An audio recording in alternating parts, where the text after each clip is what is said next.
Welcome to Clixed Off, brought to you by Lucky Dice Cafe out of Huntsville, Alabama. Check them out at LuckyDiceCafe.com.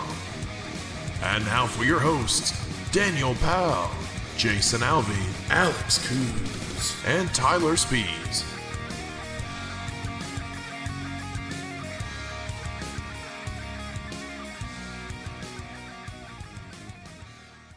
Hey everybody, welcome to Clixed Off today. This is your host Daniel Powell speaking. Just want to let everybody know that Clixed Off is brought to you by TrollandToad.com, the world's largest Heroclix retailer. Find Heroclix new and old on TrollandToad.com and use coupon code CLIXEDOFF for 5% off your Heroclix order.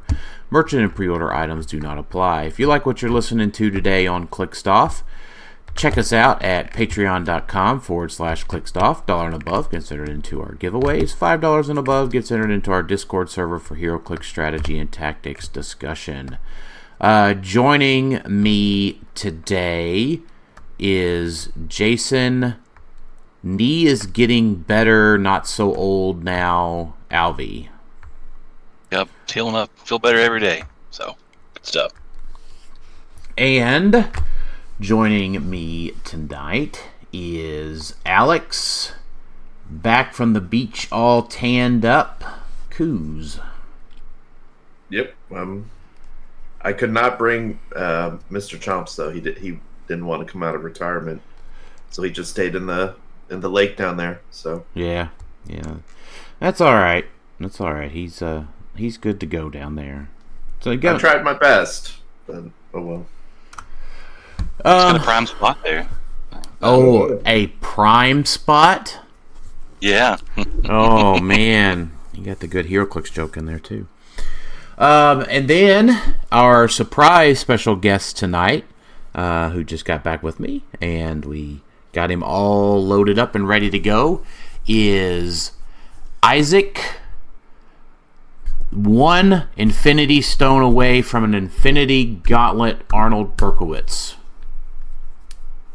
Oh yeah, he thinks he's talking about wins, but I actually have 5 out of the 6 Infinity Stones on my person right now. The world is in danger. Oh boy. Which one are you still looking for? Whatever one the lamest one is, probably Soul Gem. Yeah, that makes sense. Who are you going to push over the edge of the mountain? Still deciding. I got a list. So, obviously, Isaac, big congratulations on your Rock Silver Age Worlds win a couple weeks ago down in Huntsville. Thank you. But yes, I've moved on past it. Yeah, we all kind of moved quickly past Sealed. We are on our Nationals Prep Series, but for those keeping count, Isaac has won Rock Worlds, Rock Teams, Silver Age Worlds, Whiz Kids Worlds, Pulp Worlds, Whiz Kids U.S. Nationals twice. No, is it twice or 3 times? It's been 3 times. It was 3. It was 3 times. Yeah, 18. Yeah, because you won 18, 22, and 24.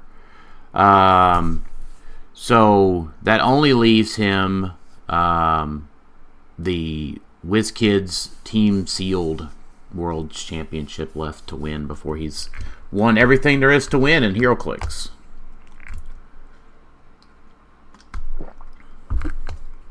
So that's pretty freaking awesome.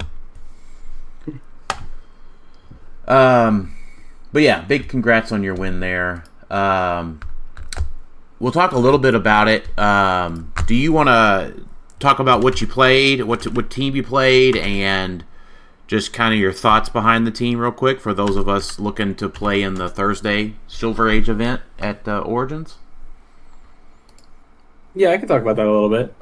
I think I have a write-up about my tournament coming soon if people want any more details on it, any more specifics.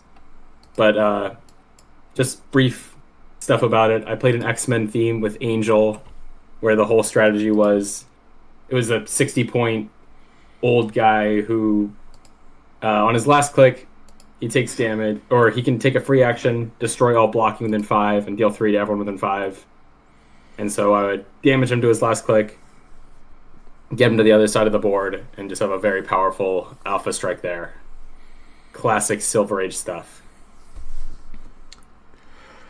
And it was interesting when I was watching that. I think the temp ban list and the ban list really helped out, because X-Swap was a lot of in the top cut, and no Chair Panther, right? You didn't have any concerns about that, right? You had access to your full sideline at any time.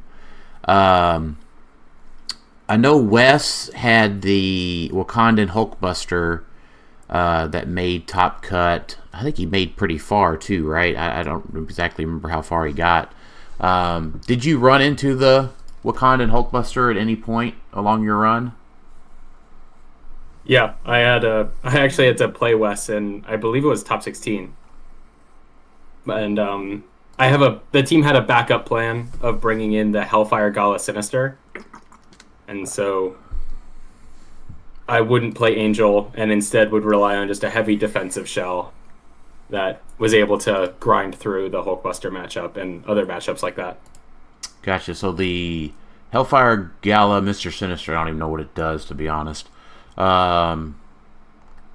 So all of his... So he's got the X-Men character 5.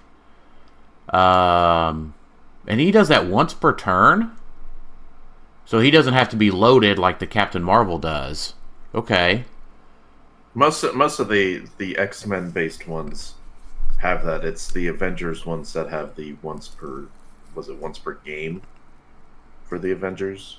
Yeah. The X-Men ones have it once per turn. Gotcha. And then the 5/5, that character can use shape change. All right, I get that. So he's got a stop click. He starts out with he has this the whole dial. I don't remember reviewing this guy or if we've ever talked about him, to be honest. Mr. Sinister can't be healed and can't use the effect of equipment. When another standard friendly character with the X-Men keyword would be KO'd, you may instead turn that character to their last non-KO click. If you do, place them in Mr. Sinister in each other's squares and deal Mr. Sinister 1 unavoidable damage. Oh, okay. That's awesome. So he swaps. That's pretty sick. Yeah, so you can send out just any of the pieces on your team, really. Get a big alpha out there. They pound away on something, because a lot of your team's not hard to KO, or not isn't easy to KO, is what I'm trying to say. So even if they make it through that far, then you can just swap over Sinister. Genius. I love it. Wow. Yeah, the main trick of it was I would can an event Sinister so that they can't get any trick arrows or anything off on him to go through stop clicks. And that was a pretty reliable defensive shell strategy. I don't know. Yeah. Were you swapping him in at 40 or 75? Usually 75, although when I played against Spot, I would bring in Bishop at 40 and put Sinister down at 40 as well. Wow, that's awesome. And that, folks, is why Isaac won. The team was extremely, extremely well designed. Not that the other ones weren't, but it definitely makes my team that I played in Silver makes me realize why I'd only got top 32 and then didn't do so well. X-Men Swap was just really, really strong, and not a lot of people did. I mean, some people did. Spencer did the trick that I was going to do if I had played the KC Orion swap in there as well. Had you considered the KC Orion thing, or was that just too gimmicky to have someone out there in the middle of the field? What's the KC Orion thing? I'm not aware of that. So KC Orion is a warrior Ruler of Future, and so he's one of those KC isolated figures, so you start the game at least 6 squares from any starting area, and not adjacent to any character. And so you could play him at 25 points, and he could become an X-Men because of Genesis and Apocalypse. And so he would start the game effectively in the middle of the map, and then when you X-Men swap, you could swap him out and put any X-Men you want kind of in his spot, and that's where they would start the game. Oh, that's really cool. Yeah, I might have played it if I knew it existed. He's the only one that makes it happen, because he's the only one that has the keywords. And so Spencer had a very similar concept that I did. Is I originally was playing Dark Phoenix, because you could have him equipped, swap him out, he drops arrows or whatever, Dark Phoenix could take an action to pick it up, and then it's just Dark Phoenix in the middle of the map with something. Or you could choose whoever you're swapping in could have it. I was doing it with Kitty Pryde, which Spencer was as well. The high roller Kitty Pryde that lets you swap X-Men across the map. So it was something I wish I had been able to play, but I was not able to play that day due to car trouble. But I was happy to see a lot of X-Men teams do well and win. So congratulations again, Isaac. So, you mentioned something during your team build that I'd like to talk about a little bit, and would like to hear your opinion on too, Isaac. Canon event. It's pretty freaking. Yeah. It's pretty freaking busted. And like first turn immunity is the strongest thing in the game. Getting it on anyone, anywhere, anytime for 5 points, especially in silver when, like you said, there's no Chair Panther to turn it off. I think it's one of the strongest things there. Yeah. Yeah, I kind of blanked on Canon event being a thing in silver, and so I played the Ultra Chase Thanos machine gun thing, right? And I got Canon evented twice, and I'm like, crap. Well, that just kind of ruined the whole thing. But that was, that was part of my prep being bad. But in Modern, right, even with Chair Panther blocking it, the 4 other things on a sideline now in Modern are so crazy that, if you go for Canon event, that means they get theoretically, they'll get their Fortify, Rivalry, or Beetlejuice. True. Yeah. Although I'm not sure how strong Canon event is going to be in Modern, because the power level of alpha strikes like they are in silver is much less. The last major Modern event, at least that I attended, which was Champion Clix, the 2 finalist teams were both Ghost Rider and very slow move ups. Right. So if that's I don't know. 2 sets have released since then, so obviously the meta is going to shift a lot. But if that's the type of teams that are still good, Canon event, at least to me, doesn't seem as significant in Modern. First, Isaac, I'm getting a little bit of echo back from your end. I don't know if you've got your speakers turned up or. Sorry. Is this better? Yeah, I think so. Cool. I think Canon event's probably one of the biggest things any sort of tentpole will play. Because you throw out your Collector or Spirit of Vengeance Red Hulk or whatever else is above 100 points, and then you use Beetlejuice to KO a Pog, Butterfly, or a Timebreaker, and now your tentpole is on their side of the map, hopefully having KO'd something on the Alpha Strike, and then it has, immune for a turn. So that forces them to go attack your backline full of more, I don't know, not so great pieces, right? You're not taking out the big hitter. I think it even could make Hadari be viable again, so she's just not eaten alive. Ooh, I like that. I'm a number one Hadari fan, so that's good news if that's the case.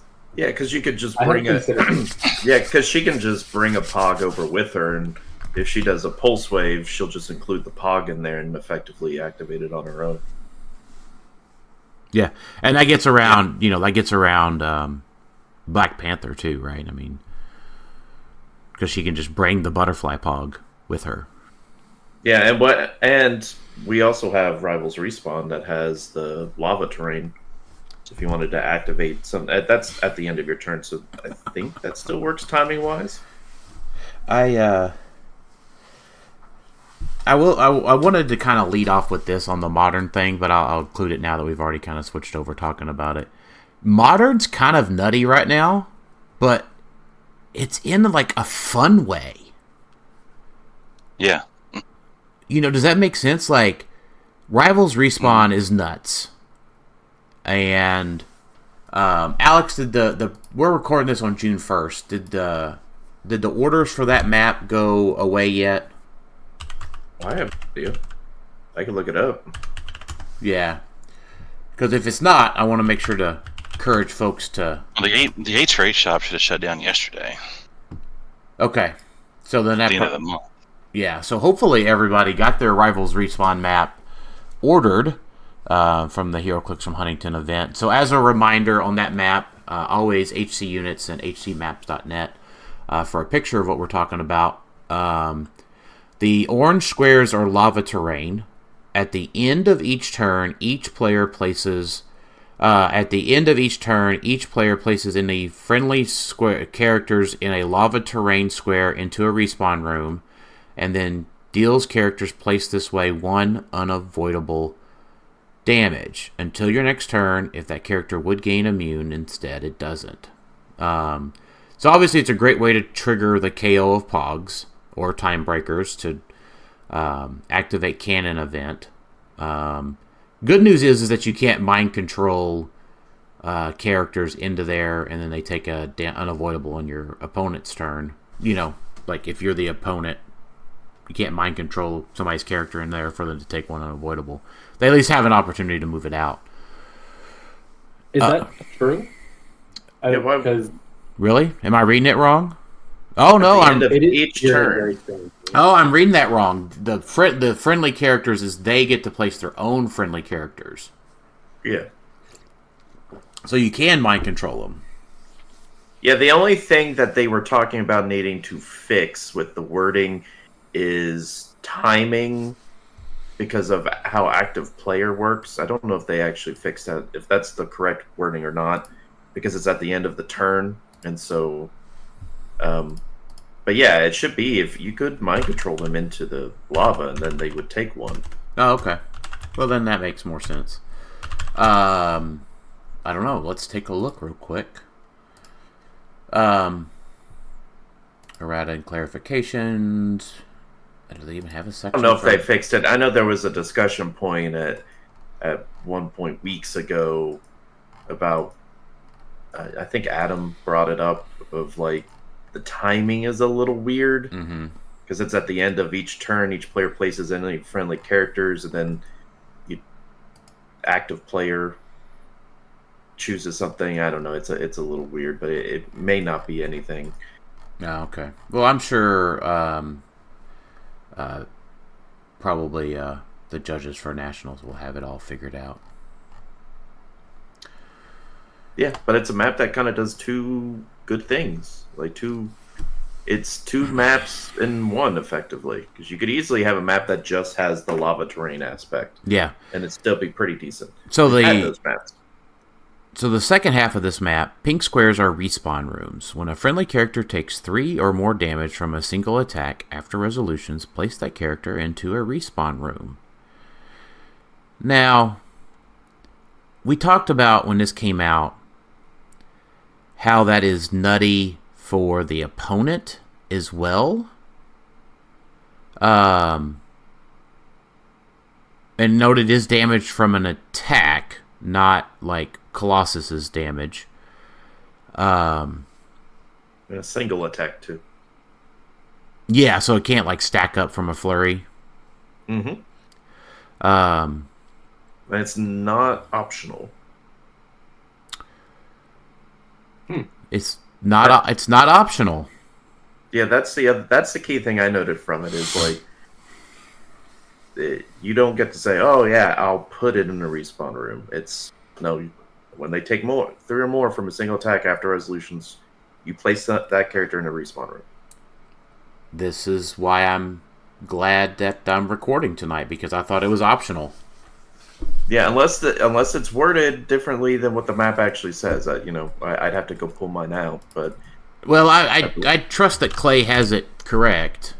yeah, no, I do too. I'm just Yeah. in case anyone's listening, they're like, "Nah, it has a May in there."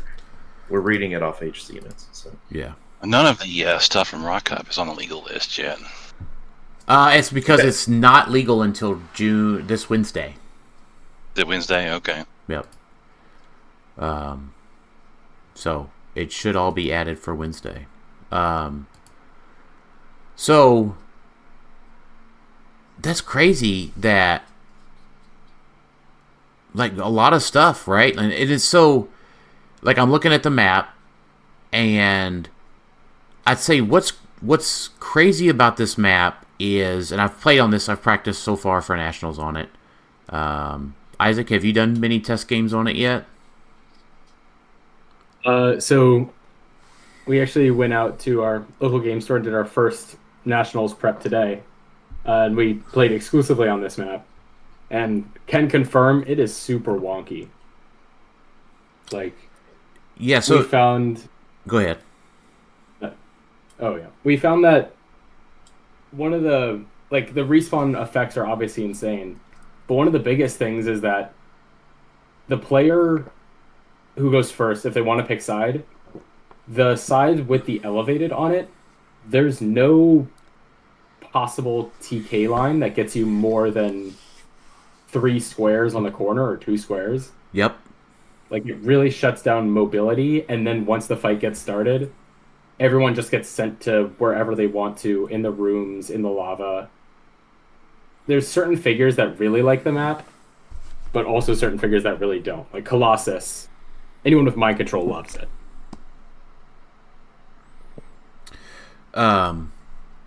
Yeah, that's exactly what I was pointing out.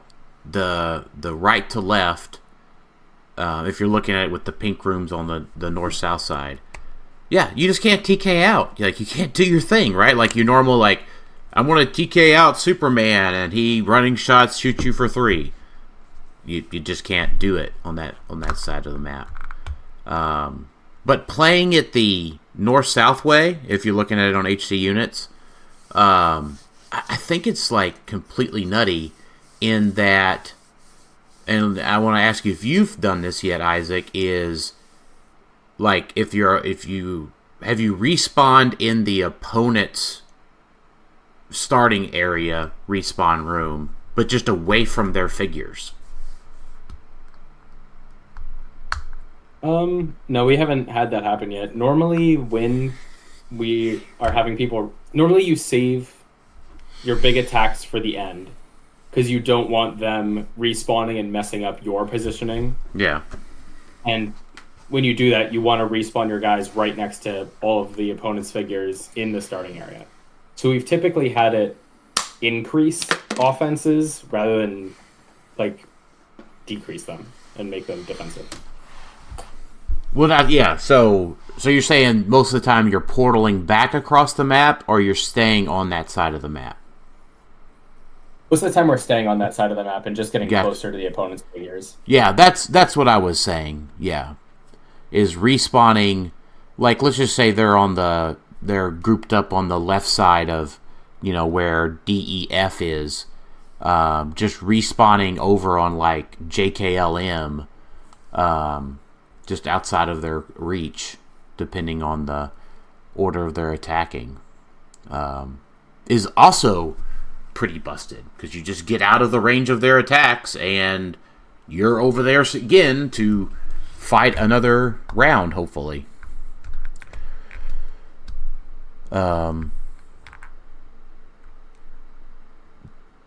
I will ask this to the group.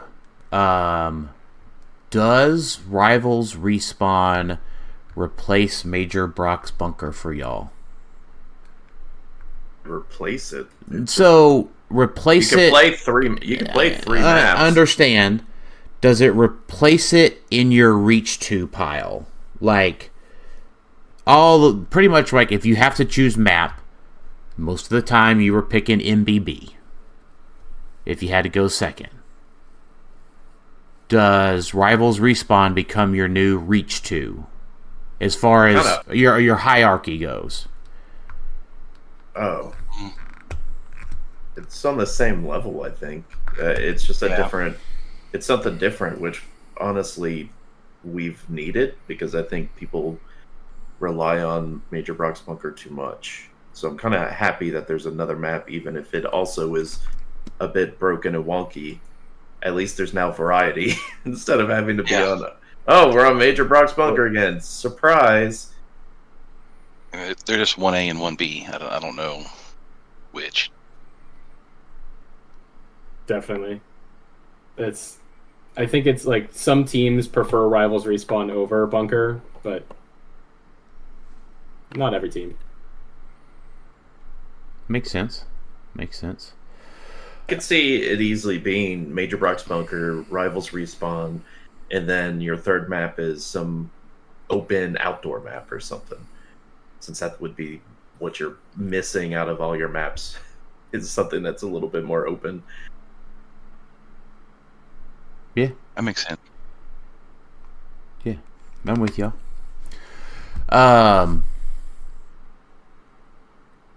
No, that's I love the map. I love the theme of it as well. Is there a Rivals map that's similar to this with the lava and stuff, or is this like a new version of that and a different take on a Rivals level? Like is there video game? Is there a Marvel Rivals level that includes all this lava and stuff? Oh, this is based off of the Hydra base, I believe. Is the Hydra base a Marvel Rivals level? Yes. Yeah. Okay. I don't know if it has lava. It might. I mean, there are sections you can fall off the map and die, so yeah, that probably is. So, I mean, whether that's lava or acid or something, I don't know, but yeah, he did this very much based off of particular level in Marvel Rivals. Was this the Porter design map? Yes. Gotcha. Yeah, because the special version of this has the center blocking is like a Hydra tank, and it's like a lab tank, not like a army tank, and it's broken, and it has legendary written over it because that's what Star-Lord's ultimate says all the time, and he voices Star-Lord in Marvel Rivals. So right. Cool. So yeah, good job, Scott. Yeah, when he was showing that, I thought awesome. Like, cool to have like a something that's not relevant, but more well known now. Because he had like, what were his previous maps? The Racer, the Mach 5 Racer. Yeah, Speed Panther Racer, Fieldhouse. Panther Fieldhouse, Icy Lake. It's like those are all, we know what those are from, but they're not things more recent. Whereas Marvel Rivals is still new and still going, so it's right. It's I love how Scott's a Porter's a casual guy, right? Pretty much supports all he supports all of the different types of HyperTime player out there, but very much he's a sealed guy, doesn't play in any of the competitive events, the 300 modern type stuff, and talks about how you're going to win. The only way you're going to win Fellowship is if you don't play a try-hard team and all this other stuff. And this is arguably like for sure the third very super competitive piece that Scott Porter himself has made. like almost a must play. Yeah, just because he doesn't play competitive doesn't mean he doesn't understand a bit about competitiveness and what's really good in Heroclix. No, agreed. But the dichotomy between the two, I find a bit humorous. Yeah, and he works with WizKids and whatnot on planning out some of these concepts and whatnot. That like the wording and stuff. He worked, obviously. It was all WizKids approved. It isn't just he did it and sent it off and said that's it. So he got a little bit of help with it, but I like it. It's one of the it's definitely one of the coolest maps he's made. Over under on percent of top 8 that has Rivals Respawn on their map list. I think all of them will. 7 out of 8. I'm gonna go with. Yeah. So does that mean, Isaac, you're Maybe not as their main map, but Isaac, does that mean you're not playing it? I mean, yeah, I need to make my statistic work, so I guess I'm not.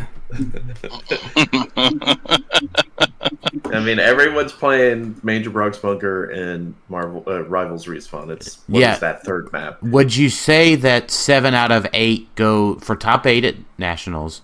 Would you extend that 7 of 8 to say 2 of the 3 maps are MBB and Rivals Respawn? Yeah. Everyone's got their Brock's Bunker at this point, right? Yeah. Everyone who's playing Rivals Respawn is gonna have the bunker right below it. I think so. I would extend that 7. I would say my guess would be 6 of 8 would have the pair. But 7 of 8 definitely have one or the other.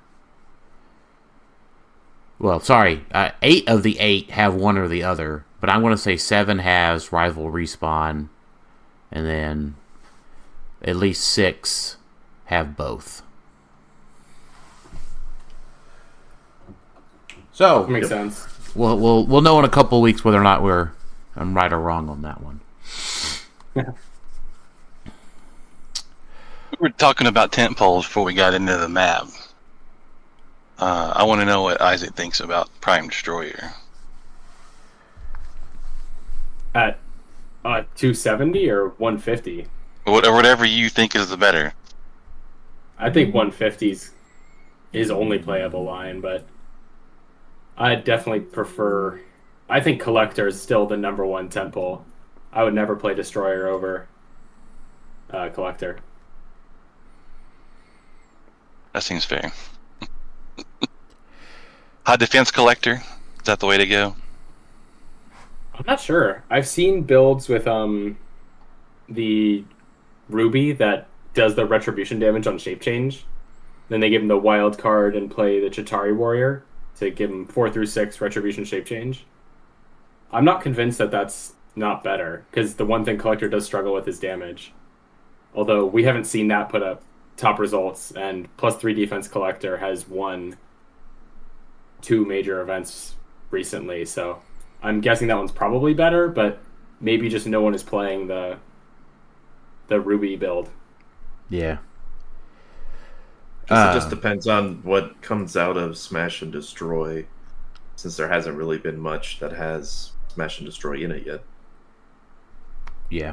There hasn't been the Modern event at Rock Cup was the first time we'd seen Smash and Destroy in Modern. So really, and of course that was 400 Highlander across all of the teams Modern. So really Nationals is the first time we get to see Smash and Destroy in Modern. And there's some contenders, like we talked about last episode. There's some contenders that can be added to a team that might surprise and catch things off guard. I don't know if it'll catch Collectors off guard, but there's at least more power, I think, like more damage coming from Smash and Destroy. At least a little bit.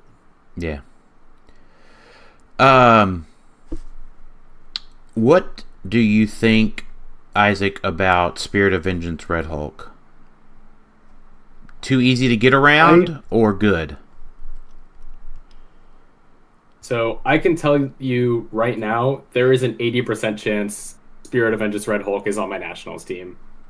I don't know if he is.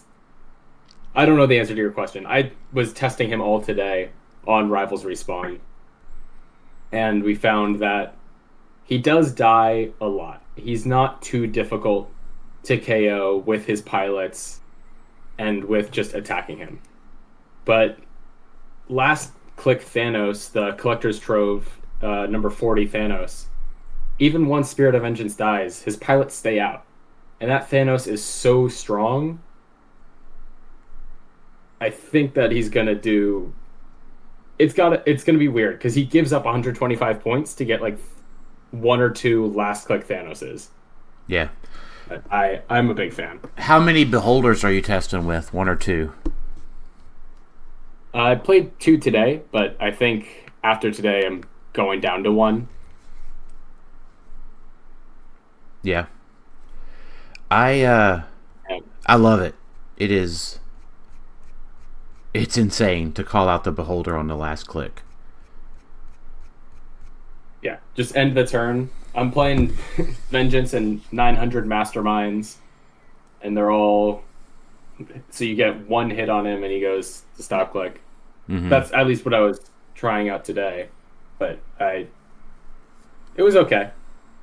I don't know. I don't know what goes best with him. He doesn't... The synergies are super weird to find. Yeah.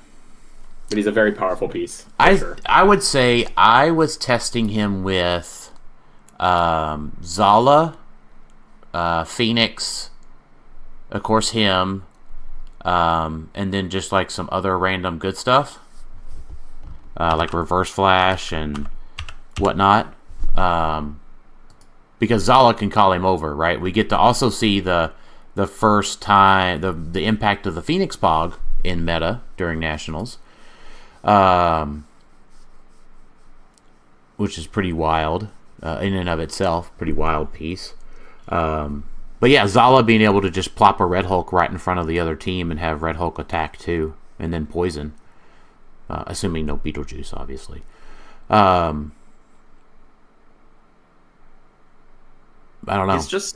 He's just such an interesting piece and so contrary to how competitive Heroclix has traditionally been played.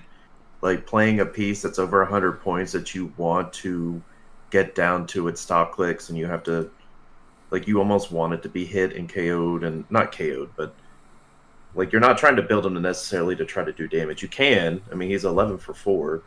He's not bad as an attacker, but you're ideally trying to get him down to those stop clicks. And he's so expensive for that. It's interesting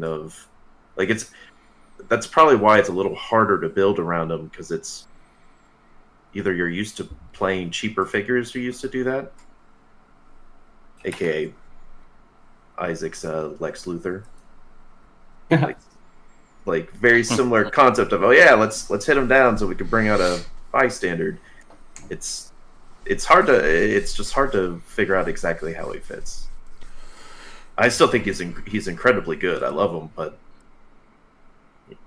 what I keep hearing from him from other folks is you just trick arrow him a little bit, right? You know, you don't obviously trigger his first stop with a trick arrow, and then you just outwit him and then just get him off the map.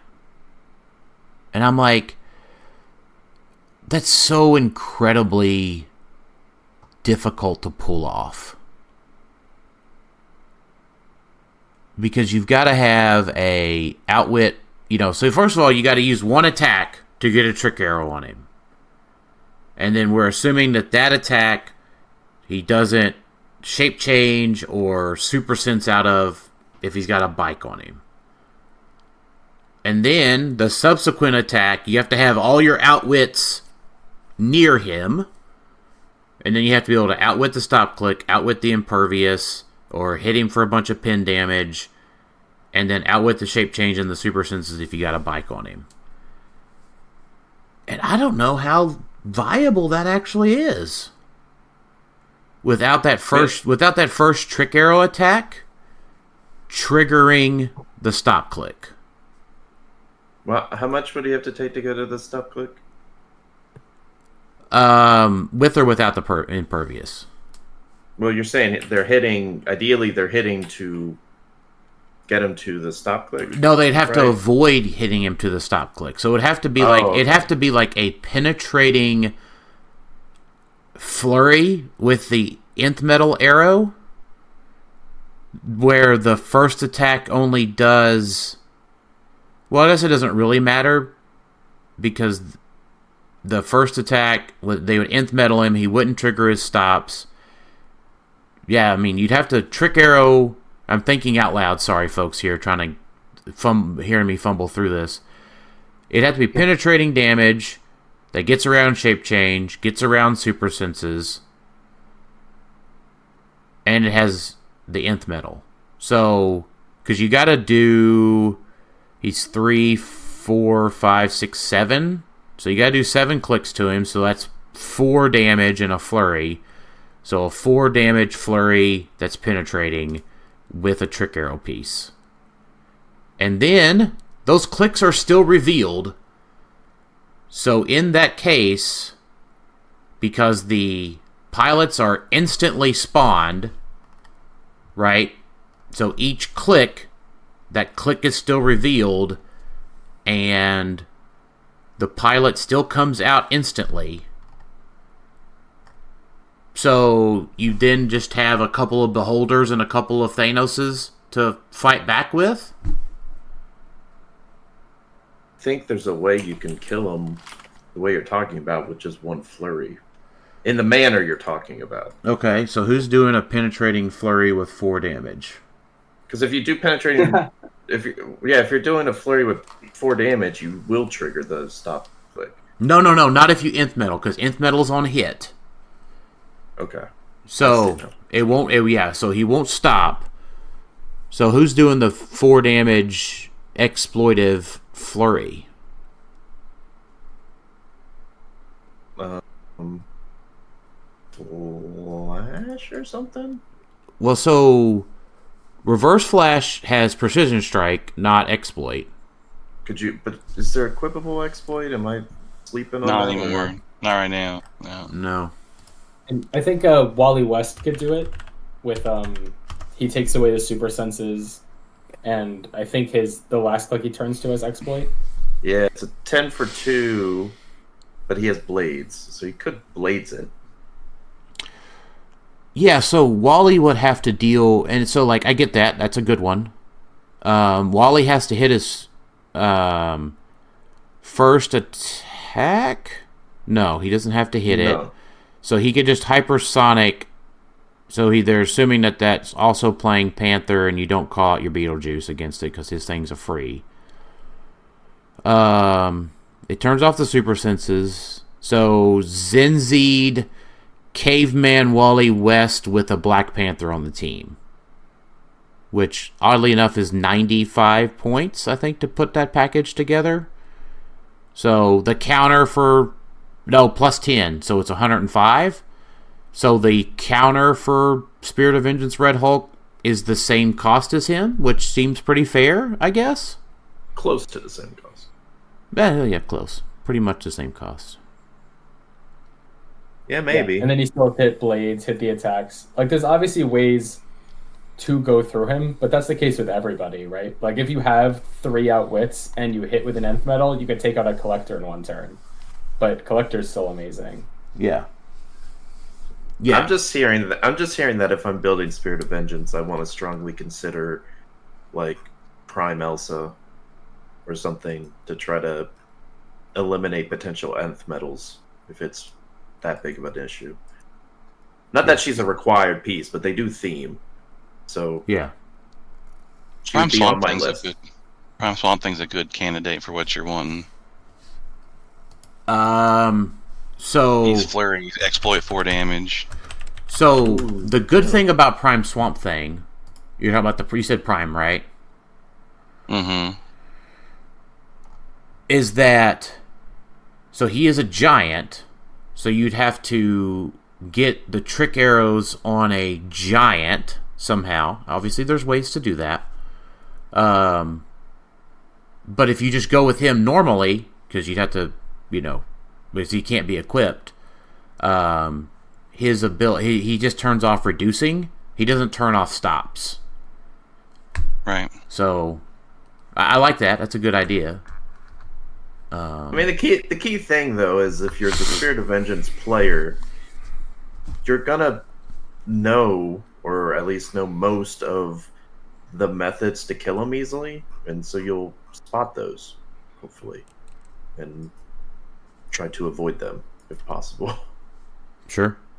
Like, if I see the Swamp Thing over there, I'm gonna say, okay, how can I prevent this Swamp Thing from coming over to my Spirit of Vengeance Red Hulk, or do I just not care? Or how do I want to do it? Do I want to chance it and go, if I go second, take him to Rivals Respawn and hope that I can just boot my Spirit of Vengeance to a respawn room or something?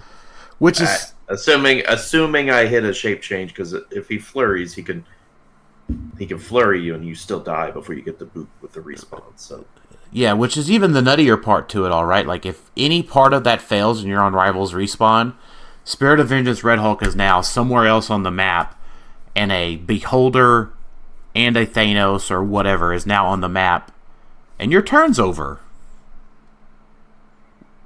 Mm-hmm. Oh man, I love Spirit of Vengeance Red Hulk.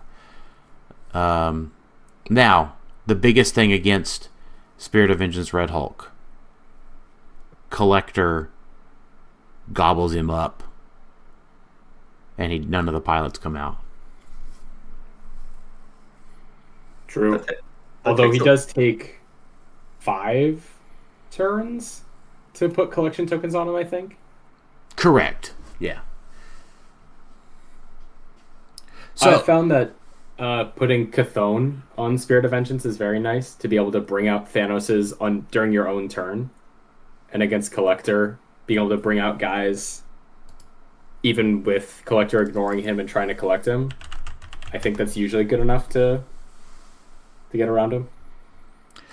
Yeah, because a 14 attack Thanos certainly helps take down a Collector's 22 or 23 defense. 21 or 22.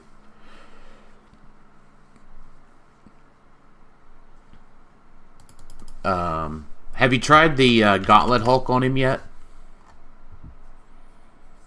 No, he seems all right, but if I'm going for a charged flurry, if I'm going for a flurrier, I'm a bigger fan of either the new Chase Cap or Phoenix Wolverine, because they each have utility outside of just attacking.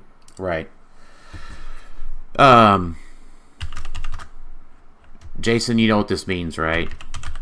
What's that? That everybody's arrived at almost the same conclusion that Joseph that we did. Coleman Harrison did. Yeah. Yeah.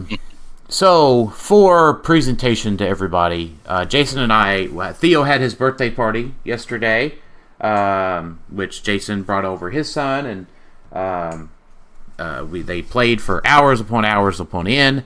And what do 2 HyperTime players do when they have to sit on the porch all afternoon? They build HyperTime teams.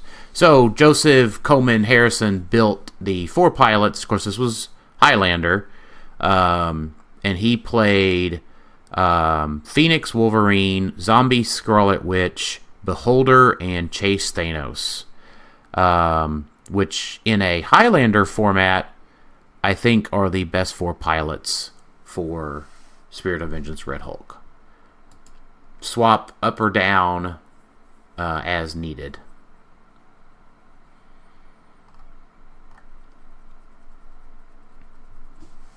We looked at a lot of different stuff, but we kept coming back to that. Yeah. Isaac, do you have anybody that you really like? You said Chase Cap, the Colosseum Cap. Yeah, he doesn't get his Colosseum, but he does immediately make a double dinosaur. And he has Mastermind and shares, I believe, it's Soldier with Spirit of Vengeance. No, it's Animal. So he has Animal and Soldier. Yeah. Oh, double. And so it's difficult to take out the pilot, and he can just mastermind right back to Spirit of Vengeance to bring out the next guy without having to lose any of the pilots that are already on the map.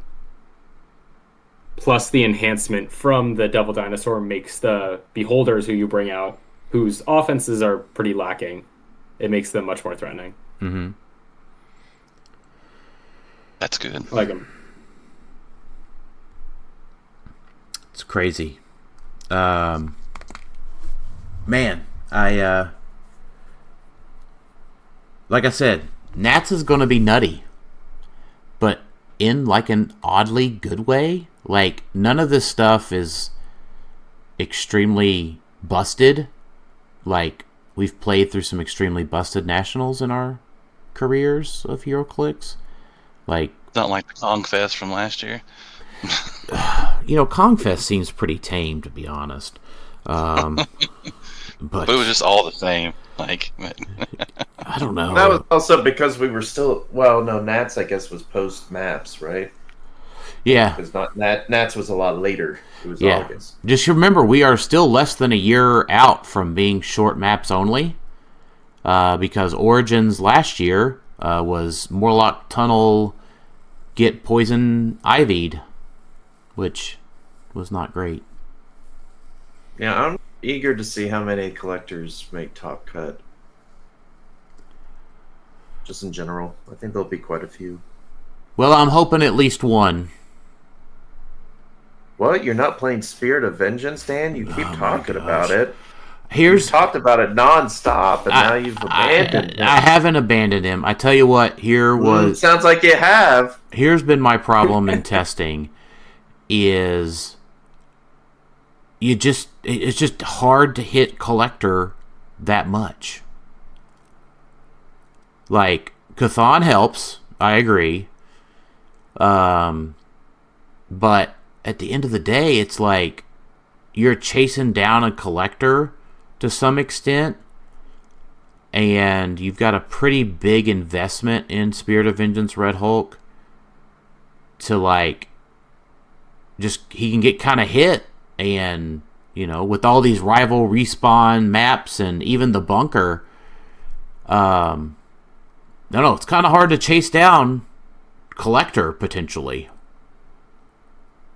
I mean, because even that 22 defense one, that 14 attack, now I understand there's perplexes out there, but just like, he just has a 22, the defensive build, that 14 is still an 8. Right? Like, that's pretty crazy. Yeah, especially on Rivals Respawn, like, oh, I finally hit him with Thanos. This is going to be great. I'm going to get 3 more. No, he gets to place himself wherever he wants. In the respawn rooms, of course. And then he could just support with Kevin or run next to an herb, depending on what the build is.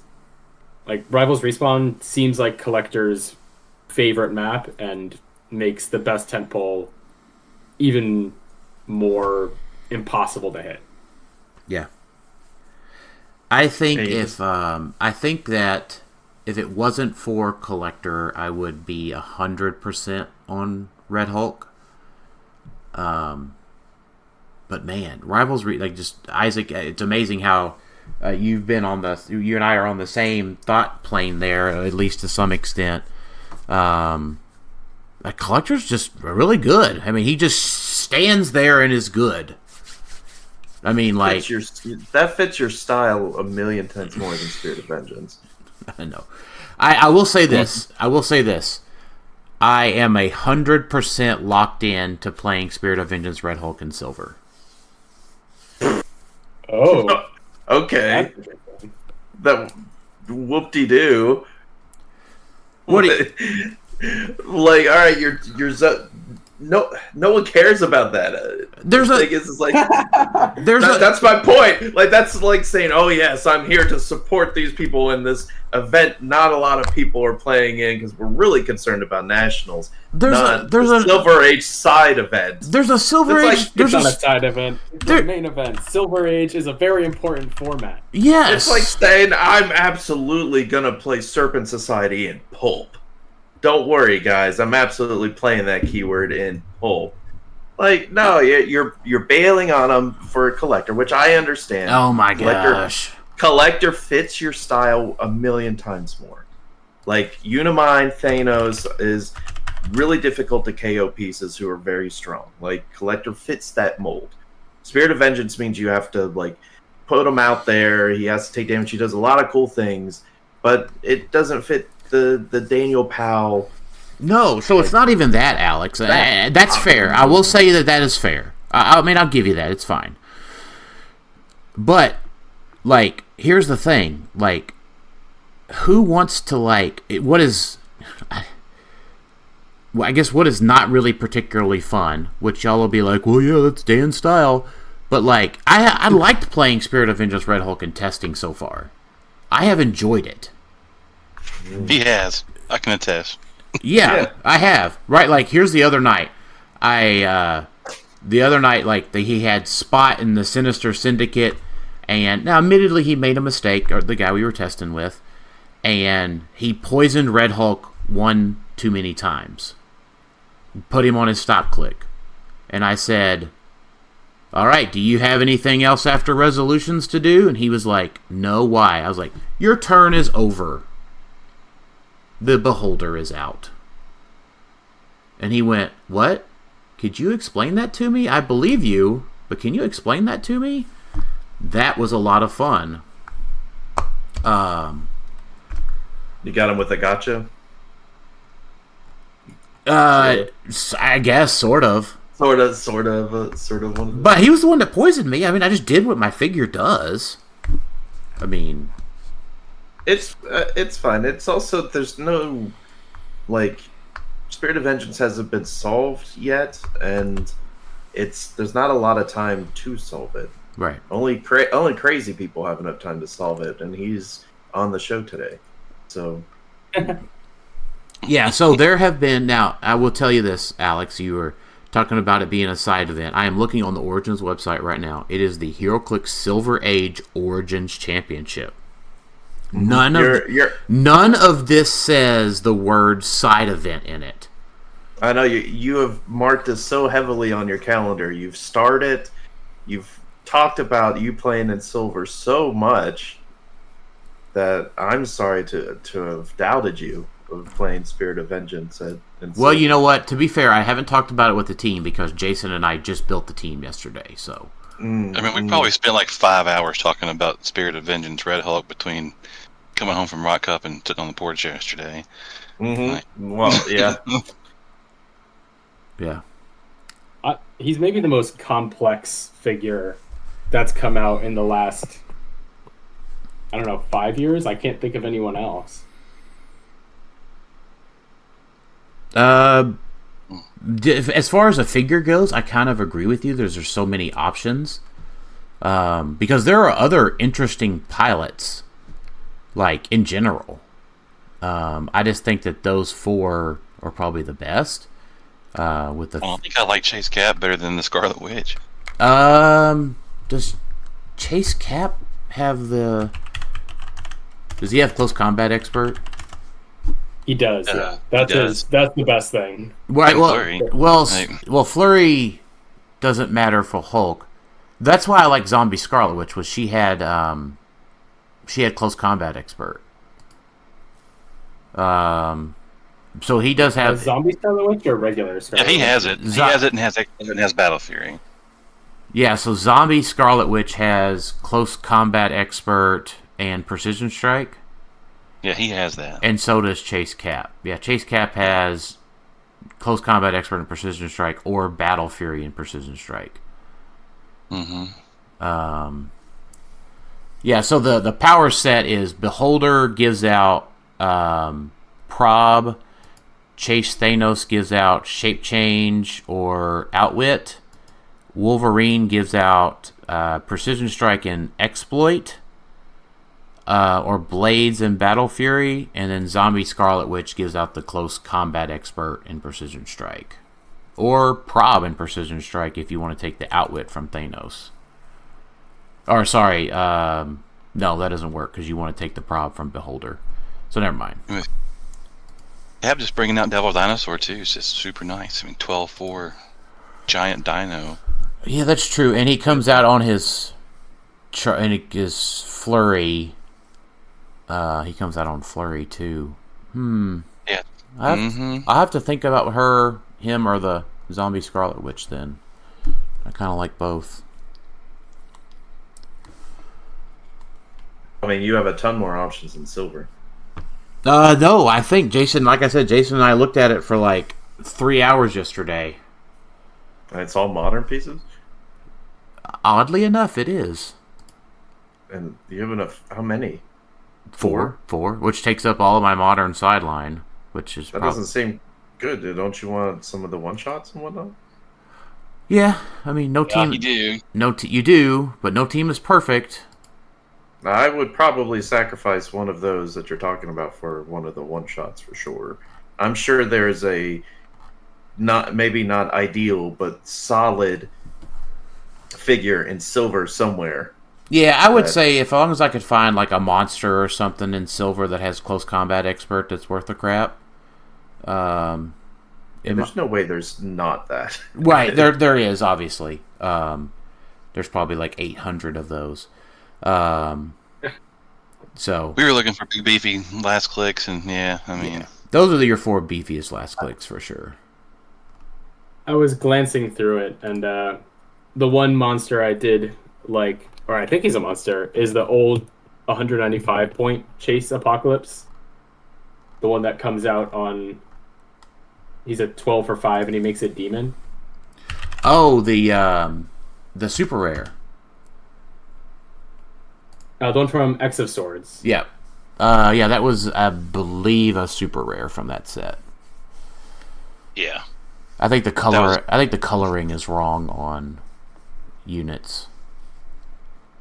Because no. Oh no. It was the Chase Apocalypse from the main set, not the storyline one. Oh yeah, I'm thinking of the storyline. Yeah, I'm thinking of the storyline one too. My bad. Let's see. So he gives out Psyblast and Exploit, Shape Change, and Precision Strike.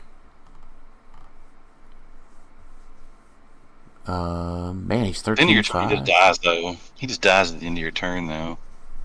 Yeah, you only get one turn of him, although he does give you a demon to substitute that. Obviously not as good as any of the modern options, but from my 20 minutes looking through silver stuff, he was the best option I could find. The silver last clicks are much worse than modern. It's pretty crazy, actually. Yeah, that is wild.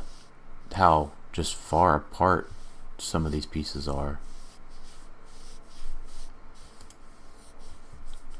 But yeah, I think if anything, Jason, from what I was looking at, I'd probably drop Zombie Scarlet Witch for a random close combat experted silver piece, and then probably put in a one shot.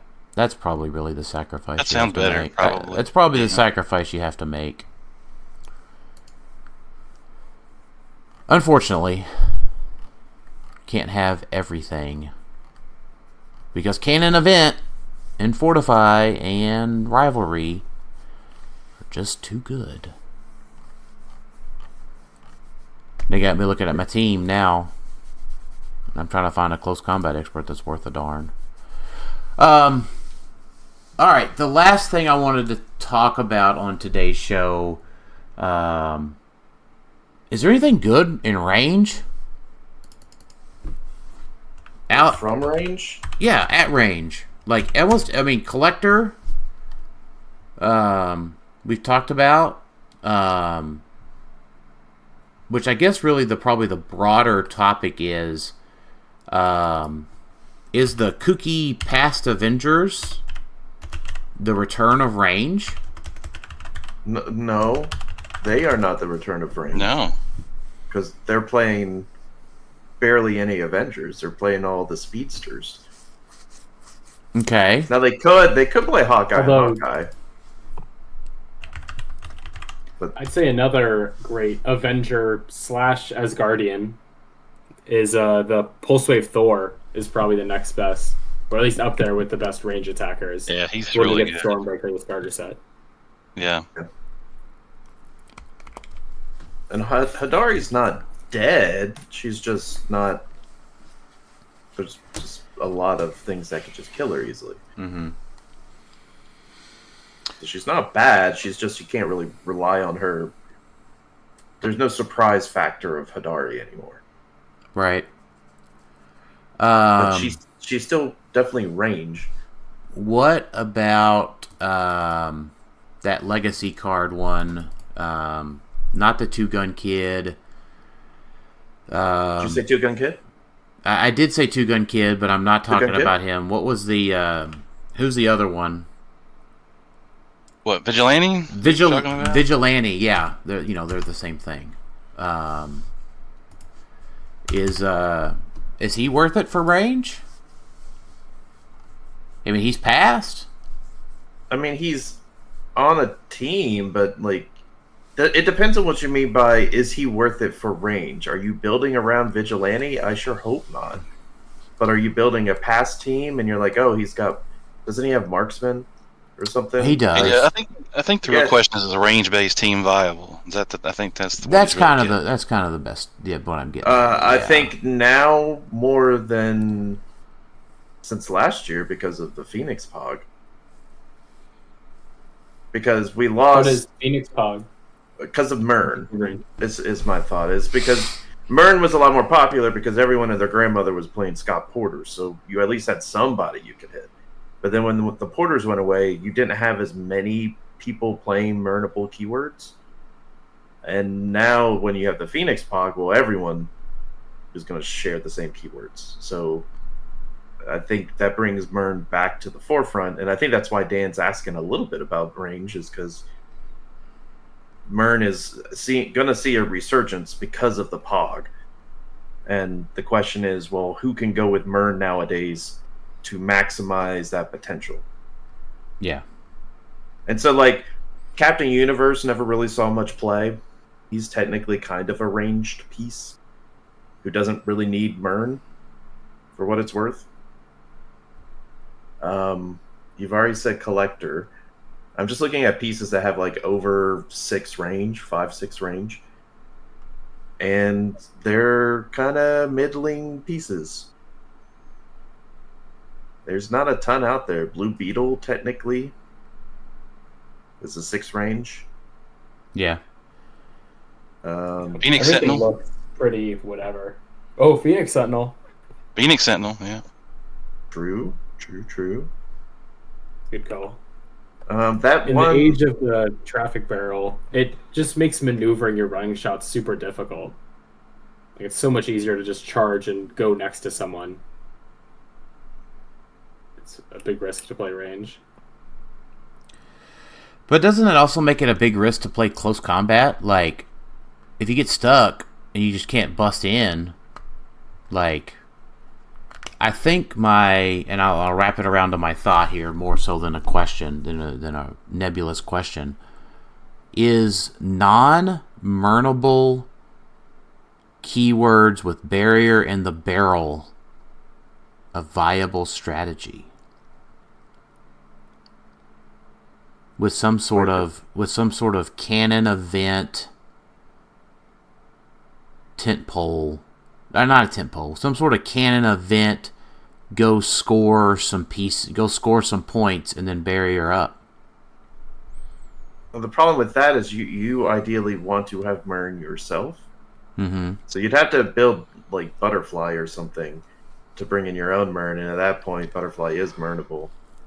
So that's kind of the trick. Is well, if you want to, Mern is Mernable, right? That's the right. Yeah, that's what I mean. Like if you wanted to, if you're going that route, you would want to play Mern, so that way you could hide a bit and still take those pot shots. I think it'd be much harder to play that kind of team without being able to get through the blocking and whatnot, because Collector will just probably slowly come over and eat your team away. Collect your team, I should say.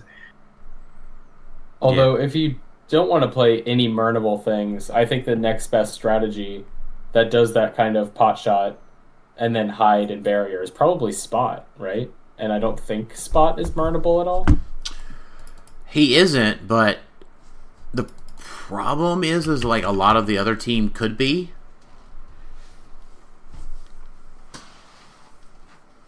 So I guess the question is it worth it to play no murnable figures on a Spot team, or is that just like overcomplicating it? Well, so then it becomes so that's a good one because we've practiced quite a bit against a Sinister Syndicate theme with Spot, and I've looked at that quite a bit. But my issue with that is like if you survive the alpha because of rivals respawn, etc., then that team is pretty squishy. But I think Sinister Syndicate could do it because they're probably the only pieces that don't share a keyword with Mern. Like, not a lot of animals, not a lot of cosmic pieces. I could maybe do Scientist with Poison Ivy in Spot. Yep. Tony Stark. I love Tony Stark. That guy's... I hope he sees a lot of play. Or maybe not. I hope he sees some play at Nationals. He feels underrated. Mm-hmm.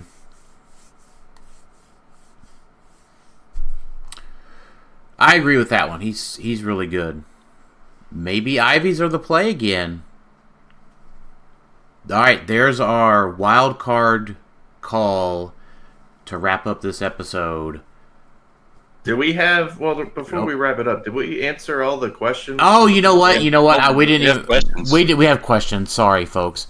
Well, let me rephrase that. To wrap up our modern discussion, what's the wild card call here? Could Ivies with Spot take Nationals 2 years in a row? Or sorry, that's not the right thing to say.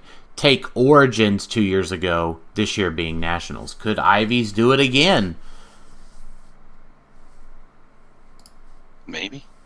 That's the wild card play, I think. Let's get into some questions. I got so excited talking about Spot and Mern and Rivals Respawn that I forgot that we have questions. Lucas Tom Van Hollen asks, is Buc-ee's really that good? Yes. Yeah. Yeah, absolutely. I went on my trip. I went to a few Loves, and it just pales in comparison to Buc-ee's. It's a good, like, B to Buc-ee's A, I guess, but Buc-ee's is number one. Isaac, have you been to a Buc-ee's? Not only have I been to a Buc-ee's, I have experienced a Buc-ee's. What a magical place. Nice. It is. Yes. Yes, it is. Alyssa McNeil, do you think Smash and Destroy will be legal for the silver event? Yeah, should be. I certainly hope so. Yeah, since you're playing Spirit of Vengeance. Yeah, I am 100% playing Spirit of Vengeance for the Silver Age event. Unless it's not legal. Then I'm just not playing it. I'm just writing off that event and going to the North Market for a couple hours then. Brandon Michael Bruner asked 2 questions. What would you consider the most must-own figure currently? So we can't say Rivals Respawn. It's not a figure. He said figure. The Phoenix Pog. Yeah. Yeah, torn between that and Chair Panther for sure. Yeah. And what's fun about it is that Chair Panther hasn't even had his first Worlds yet. And we're already like, I don't know, I'm not going to say tired of him, but like, he's ubiquitous enough that we have to play with him all the rest of this year and then all next year. Oh, don't remind me. Yeah. Yay. And along with Beetlejuice, too, by the way. Beetlejuice hasn't had his first Worlds either, so we have to play with him into 27 at this point. And then what figure do you think deserves to see more play that just isn't?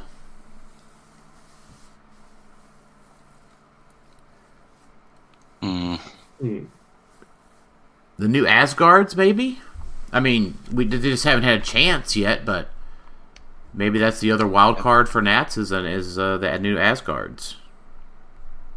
Yeah, they haven't had a chance to be played much at all so far. Mm-hmm. Now they got Freya, and the starter Thor is really good too. Agreed. I'm gonna say Kong. I think Kong has fallen off, but I don't know. I think he's still got legs to stand on. Yeah. All right, Dennis Chavez, the Smash and Destroy shit was set to dig deeper and explore mechanics around terrain, I guess. Do you feel satisfied with what we received in the set? I don't know. Yeah. I guess. I think in general, I know I talked about how I think Smash and Destroy is probably one of the top 3 sets in Modern currently from a set as a whole. I think one of the things Smash and Destroy did well that I hope they're doing continuing on, I do like, even though it's confusing sometimes, the A, B, C thing where they have, it's tied to the scope and they have different versions of characters. I hope that is not just a Smash and Destroy thing. I hope that's something they do going forward. But I also like that Smash and Destroy had a little bit of everything. Like, it didn't go... Like, Collector's Trove went all in on... one-shots was introduced, but also a ton of equipment. So it had one equipment, couple of one-shots, and then the terrain thing, the special terrains. I hope that sets a standard of like, yeah, here's a new set. We've got a couple equipment in it, couple of one-shots, maybe some new terrain, because all those little pieces, all those little things make opening boosters and inevitably getting a rare better, because I got a rare, and I also got a wrecking ball with it, or I got a one-shot I didn't have before. Mm-hmm. That makes me more excited, especially if they're going with the terrible pull rate. The collation is bad. Well, at least we've got these little extra things in there. And I know we're going to likely get that in Lantern Legacy, but the big question is, okay, the next set, X-Men 97, are we going to have something like that in there? I hope so. Yeah. Yeah. So, at least there's more fun to be had with the D23007, the Joker, and the traps. Well, agreed. The traps are certainly fun. But it's not so much of a trap if you have to write it on your build sheet. It would be it would have been a bit cooler if they had it where it was a trap on one side and then the other side had the just standard terrain. So if it was hindering and you put it down, I know it's still on your build sheet, but you don't really see your opponent's build sheet that much unless you're getting on HC units ahead of time. I mean, yeah. You are, but I understand. I'm just saying it would have been cooler if it was an actual trap, right? And so you put the 2x1 hindering terrain out there, and if they blow it up or they're on it, you can activate it and it's an actual trap, as opposed to, well, don't go near my clearly defined laser turret. You have activated my trap card. Yeah, I would love to be able to say you've activated my trap terrain. Yeah. Alec Musser asks, is cereal more of a breakfast food for y'all or a late night snack type of deal? Also, favorite cereal? I don't eat cereal. Is this kind of like a biscuits and gravy thing sort of with you? I hate cereal, especially with milk in it. It's blah.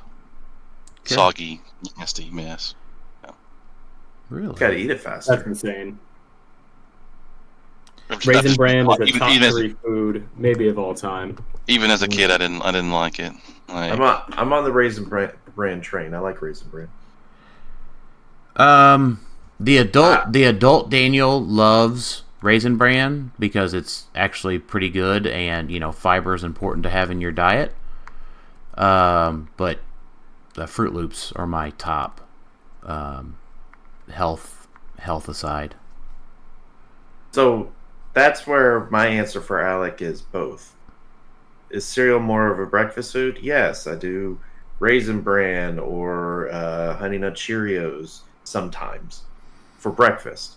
Is it a late night snack? Yes, if I'm feeling I need a sweet thing and I don't really want to get like a cinnamon bun or something, well then I'll have a bowl of Fruit Loops or something. It gives me the sugar clearly, but it's a dessert, and so I treat it as a night dessert effectively. Mm-hmm. Like right before this podcast, I literally had a bowl of Marshmallow Mateys, which is the Lucky Charms Multi-Meal brand.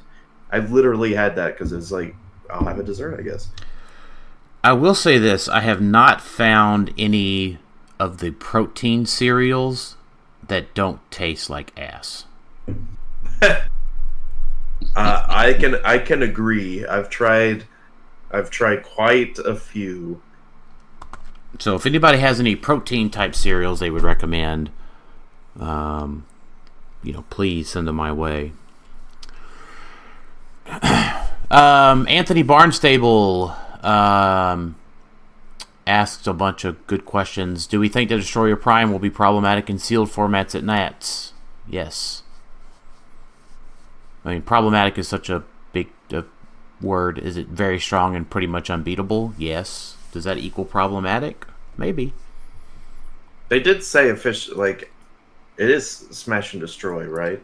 I would assume so.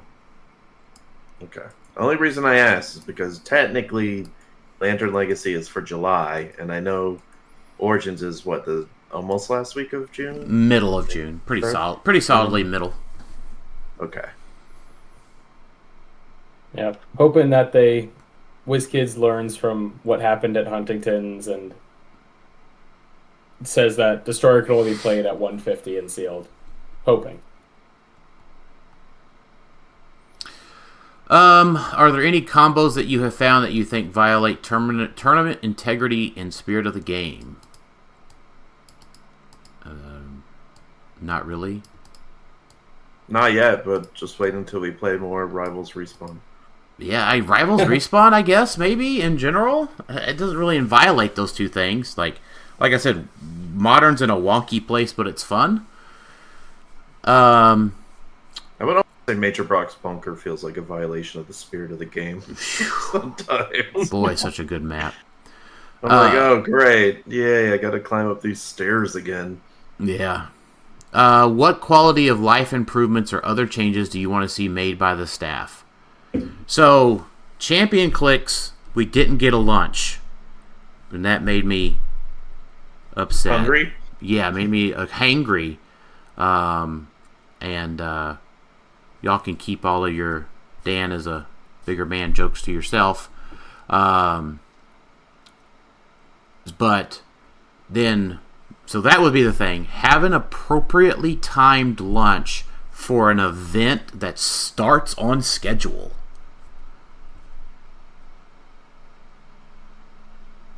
10 o'clock means 10 o'clock. By 10:10, I want to be greeting my opponent and beginning a game setup. Please start the events at Nationals on time. More back rubs. Huh? More back rubs. He said, what is something we want to see made by the staff? More massages. Oh, yeah. That's true. Do you have any unanswered rules questions? Nah, I don't. I'm going to think of 10 right after this recording ends, but at this very moment, no. What do you think will be the most common questions that will come up? Does Rivals Respawn work that way? Yeah, that sounds good. The Spirit of Vengeance still get to bring out the people, even though I've used Nth Metal and gotten rid of his stop click? Yeah.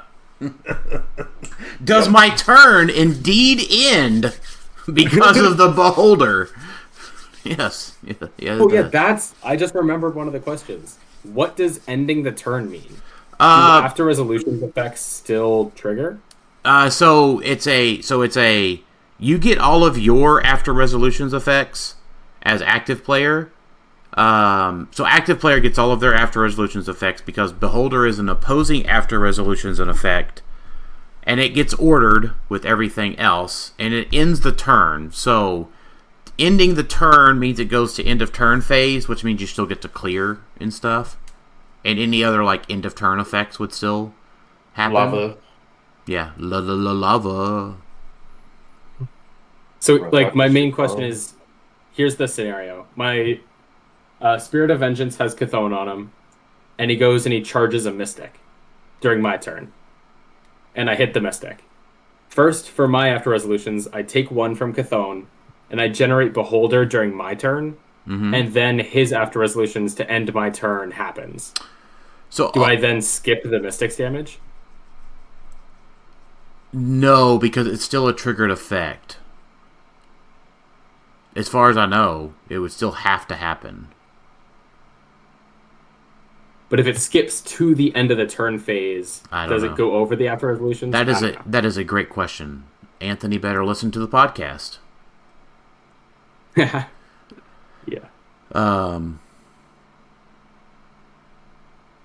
Yeah, as far as I know, triggered effects still have to resolve. Is probably what they'll go with. It would be my guess, Isaac. So I don't know for sure though.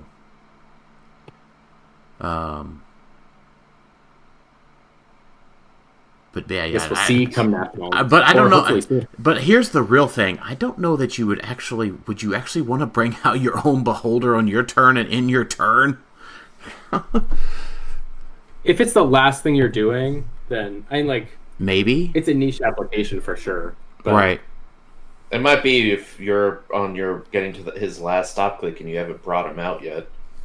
I mean, and you're just you're just having to, you're behind on points and you're just having to do something. Well, you're wanting Spirit of Vengeance to at least hit something, knowing you'll take the Mystics and go to your last stop click. So you're trying to flurry. Though flurry would be different because you'd be hitting twice with Mystics, but either way. Yeah, you're just wanting to hit something with Mystics. I mean, you could hit one thing, right? Like you target, I don't know, Joe Bob without Mystics, and then you, second attack of the flurry, you hit Jim Bob with Mystics. No, you can't hit Joe Bob and Jim Bob. Why is it? Their shape changes. It's possible. Yeah, I don't know. That's a good question. If you bring out Beholder on your turn via Chthon or not via Chthon damage, and you bring out Beholder, does the Mystic still get to go through? That is a great question. In a quality of life thing, like make sure that there's plenty of water, like we have water breaks. It gets dry at Origins. It's not a real common question people would come up with, but I went back to the quality of life thing. I know, I'm giving you a hard time.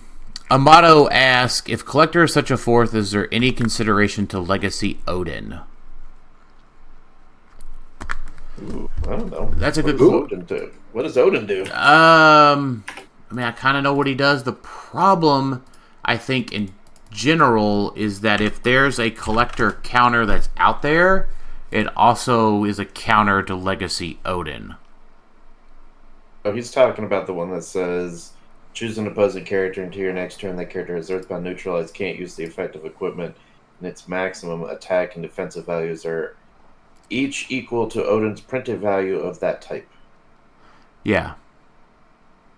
From Black Panther. Yeah, the Hammer of Thor one. Yeah. I mean, yeah, Dan, you were talking about a ranged character. I mean, Odin does have an 8 range. That's true. Yeah, I like it. I mean, he needs a bike, right? He needs running shot, I think, or hypersonic. He doesn't have murnable keywords. I don't believe. No. Deity, Ruler, Warrior is clear of. And he doesn't necessarily need a bike. He's got sidestep, the best move and attack power. That's true. Isn't he's an Asgard, so that means a Guardian. You can tooth grinder him. If you really, really wanna. Well, it's probably I'm thinking ruler, so that you do get the Legacy Panther too. Yeah, there might be something there. I mean, I'm not saying it's good, but you know, Amato, you've got us thinking about Odin now. That's interesting. Yeah. Turn off Collector, turning off opposing Spirit of Vengeance bikes. Lots of cheeky stuff you could do with them. Yep. The only downside is like Collector would still be a 19 defend, because that's what Odin starts on. Or a defense, I mean. Yeah. But still, that's pretty good. And Gnasher and Grinder are rulers too. But they definitely have murderable keywords. Yeah. Okay. Freya's a ruler. Yeah, there might be something there. One more quick question then from me. Is Green Scar going to be a thing? Clapping for 5, 6, 10, 20 damage? Yeah. I think people aren't thinking about him for some reason. And I think it's because we haven't had any tournaments that he's really legal, and nobody really... I don't think anybody played him in the 3v3, right? Mm-mm. And I think it's because he's not super easy to build around, but yeah, he could go around and keep attacking. But then again, we have the Superman who does something similar, and he hasn't seen really much play at all. Mm-hmm. And he's the same amount of points, so... I don't know. It may just be a gimmick, or it's just someone hasn't created the team that maximizes the potential without sacrificing the defense to make it work. That's a problem with a lot of the Green Scars and Superman teams is to make it all work, you are very much a glass cannon. You're going to deal a lot of damage, but you definitely won't be able to take much. Yeah. So if you go second, yeesh. It's tough. Yeah. So he also says, I think the Destroyer Prime is better than Nth Metal would have you believe. Paired with Cinder and Gaia as pilots and Space Ghost for your other 30 points, you get 3 prob immune tax at 15 for 5 with Battle Fury, Precision Strike, and your own prob. Seems pretty good. Traffic Cone still sucks though. Well, it's the barrel, as I'm sure you might are probably aware. Yeah, that's probably the worst. As the barrel goes into its... Destroyer. Go ahead, Ozzy. Oh, yeah. I guess if Destroyer gets to make 3 attacks before anything happens to him at 270, he's amazing. He's the best figure you've ever seen. Everybody dies, and everyone claps and cheers. But you pay 10 points for Phoenix and 5 for the barrel. That pretty handily stops a Destroyer, which I think is what seems like what you were about to say. So yeah. Sorry, I cut you off. No, fine. You're fine. That's totally okay. I was going to say, as the barrel enters its 27th year of modern legality. Him and Death Metal Wonder Woman. Yeah. Jason, you just didn't threaten to play her enough before retirement. You should have just been like, I'm playing the barrel and Wonder Woman, and I'm going to win. And then they'd have been like, oh my gosh, we have to retire it. I played it at Worlds last year. What do you want? Yeah, it's true. You tried. Jeremy Burkeen asks, do you think there'll be more teams running tent poles, or do you see more spread out lower points teams with synergy? I don't know, like 50-50. Yeah, honestly, the meta seems like a good 50-50 split right now. I agree with that. I think you'll see plenty of collectors. Yeah. I think there's pretty much only 2 tent poles, Collector and Hulk, Spirit of Vengeance. I don't know if I agree with that. It's just I think Collector's the easiest. Like, if you don't know what to play right now, and you're like, oh, I don't have time to prepare for Nats, or I don't want to try to solve one of these other puzzles that haven't been solved, then just spend the money to buy an Ultra Chase. Or borrow. And just play that because you don't. It's an expensive team because you need the right objects or equipment or whatnot, but it's still you still could do really well with it. Look, yeah. So if you want the easy team for Nats, here's the easy team for Nats, and I think here's the baseline for getting through Nationals. Can your team beat Collector, Destroyer Armor, Broadsword, Bucky's Arm? With Kevin, Tarret, Chair Panther, 2 one-shots. And maybe a Phoenix Pog. Or in a barrel. Something else. Whatever you want for the last 10, 20 points. Just, can you beat that reliably? If the answer is no, you might have a hard time getting through Nats, because just anybody can sit there, like, just take away that last 100 points. I want you to, and I talked about this in one of the Discords, with Collector having Destroyer, Broadsword, and a Bucky's Arm on him. And let's just assume you killed the other 100 points. And let's just assume that Collector has scored 101 points of your team. You tell me whatever 101 points of that team that is. I don't care. Walk me through how you take a Collector from top to KO without using the words, I need to roll an 8, or I sure hope Collector doesn't hit his shape change. Because if so, anybody can play the Collector with those things, and he just sits there with his 22 and rollouts. So you gotta have a plan for that.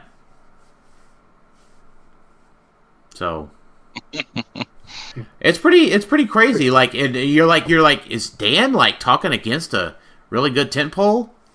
And not really against it. Like, just it's matter of fact. Like, can you hit the 22?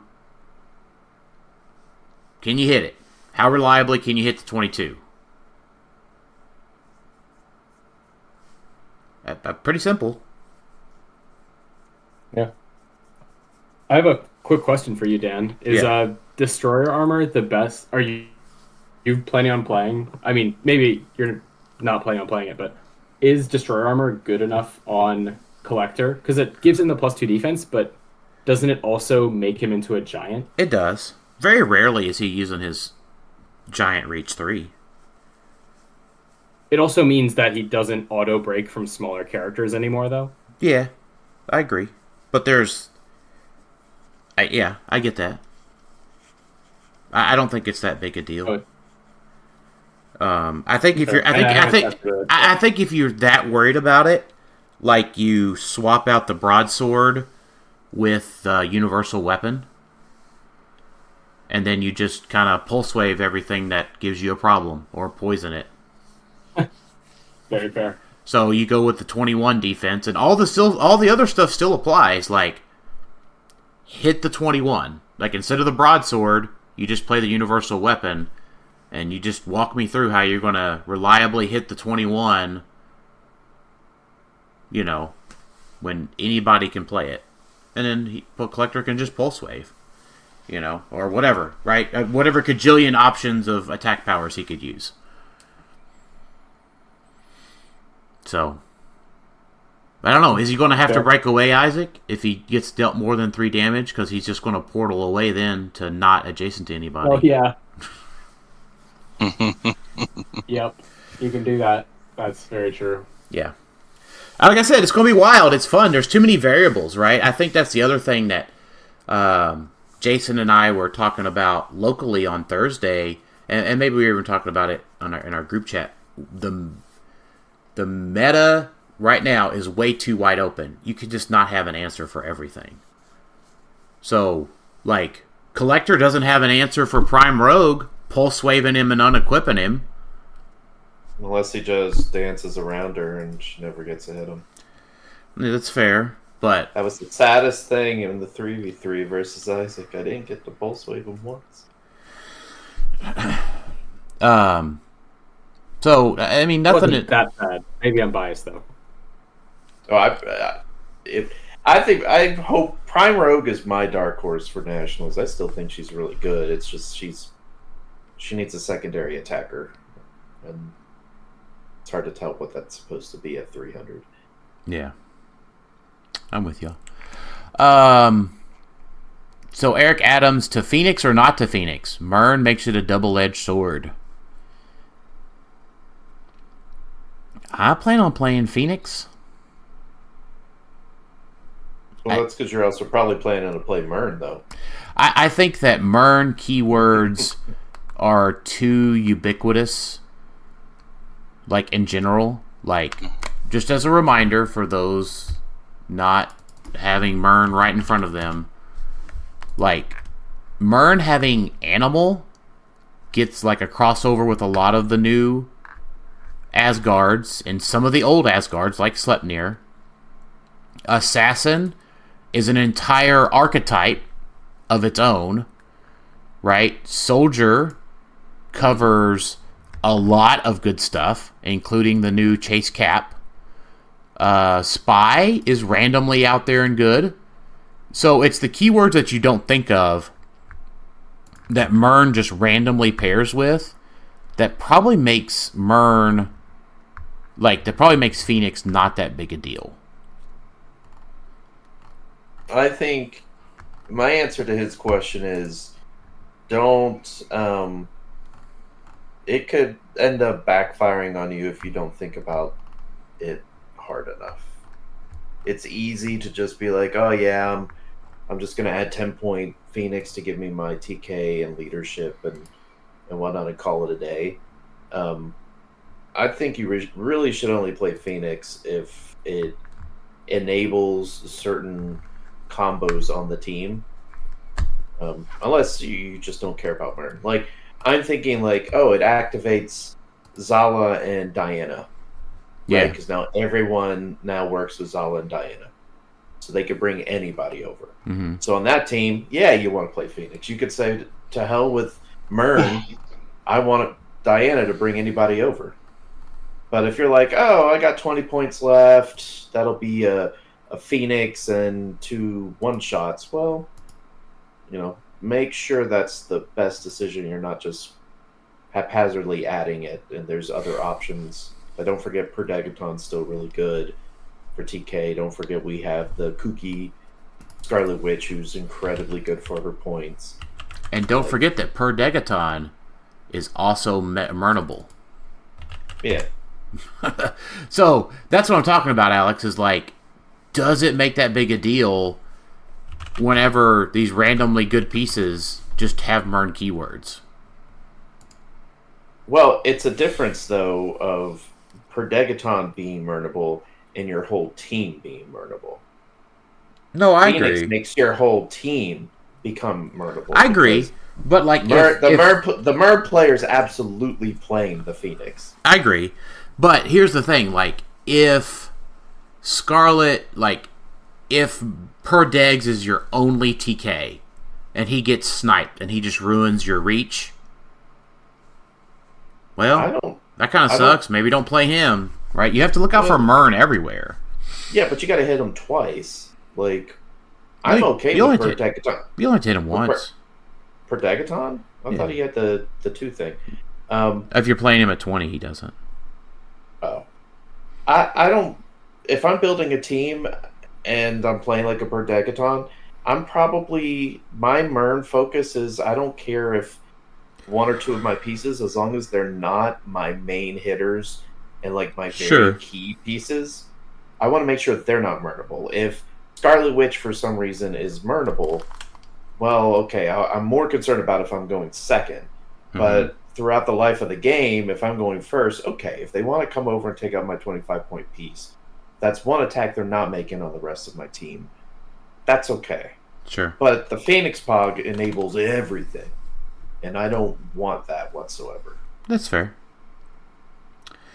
All right, let's see. I think we've got Matthew Groenhide. We talked about Rivals Respawn quite a bit. Kyle Bouchon. I think we talked about Smash and Destroy pretty thoroughly the past couple of episodes. But take a look at our tier maker on the Clixed Off YouTube channel, and you'll see where we rated everything, S through D, and that'll tell you if you see any surprise hits in there. So, obviously the tier maker wasn't out when you asked that question, Kyle. So, go check that out. All right, let's wrap it up. Alex, final thoughts?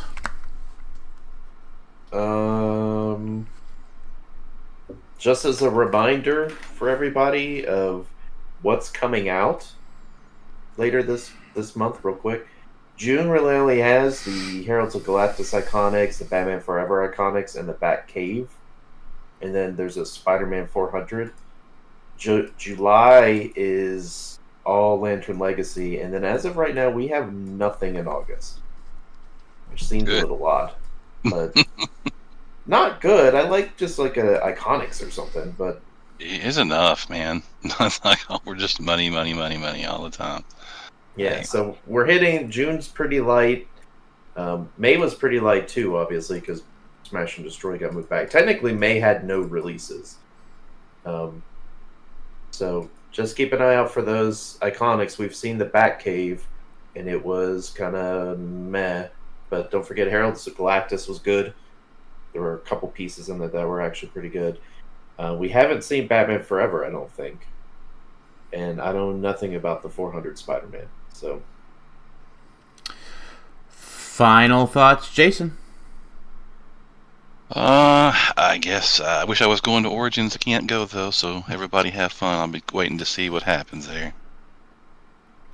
Final thoughts, Isaac?